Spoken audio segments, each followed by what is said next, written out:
የትኛው ሐዋርያ ነው በስትራቴጂክ ፕላን የተንቀሳቀሰው? አያውቁም፣ እንዳለ አያውቁም። ጴጥሮስ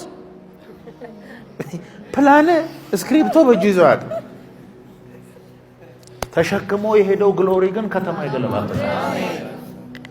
አም ቴሊንግ እኮ አንዳንድ ሰው ትምህርት አለው፣ ችሎታ አለው፣ ንግግር አለው፣ አለባበሱ ጥሩ ነው፣ ዲግሪ ይዟል፣ እንግሊዝ ነው እንዲያውም ዲግሪውን የያዘው።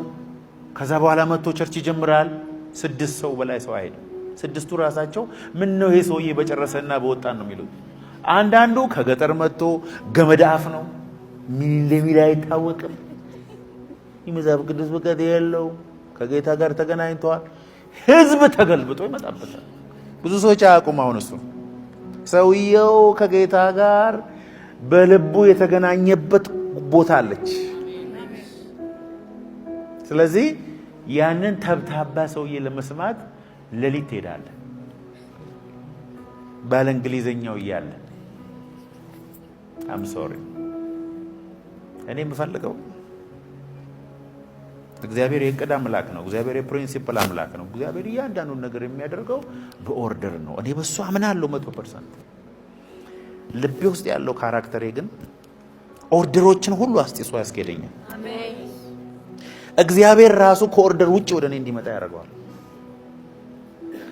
አይገርም? ከሰዓቱ ውጪ ልክ ለማርያም ጊዜ አልደረሰም አትንኪኝ ብሏት ከሐዋርያት በፊት ራሱን እንደገለጸላት እግዚአብሔር ያደርጋል። ስለዚህ ልቤ እንደ ዳዊት ከሆነ እኔ ዳዊት ምንም መጽሐፍ ማንበብ የሚችል አይመስለኝም። በልበል ብለህ ደግሞ ዳዊትን መሀይም አደረከው ያላልኩ በዛን ዘመኑን አስቤ መገምተው ነገር አለ። መቼስ ፎርማል ስኩል አልነበረም ያኔ፣ አልሄደም ትምህርት ቤት። ይሆን ዶጆ ነገር ልጅ ይመስለኛል ዝም ብዬ ሳስብ። ይሆን የተለየ መልክ ያለው ሁሉ አይመስለኝ፣ የሚያምር ልጅ ሊሆን ይችላል። ግን በቃ እዛ የሆነ ዱቄት ውስጥ ነው የሚውለው ልጁ። ፀሐይን መቶት ከክራር ጋር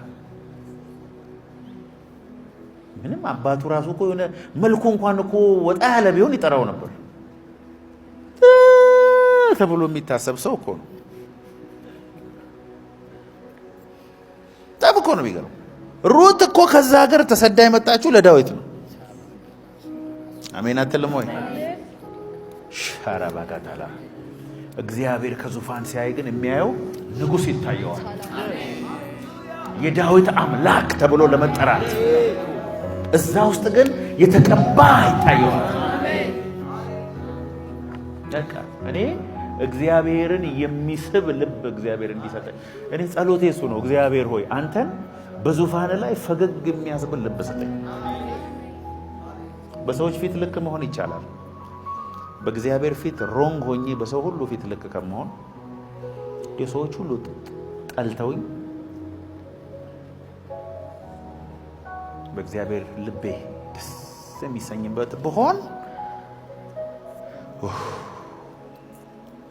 እሱ ነው የምፈልገው።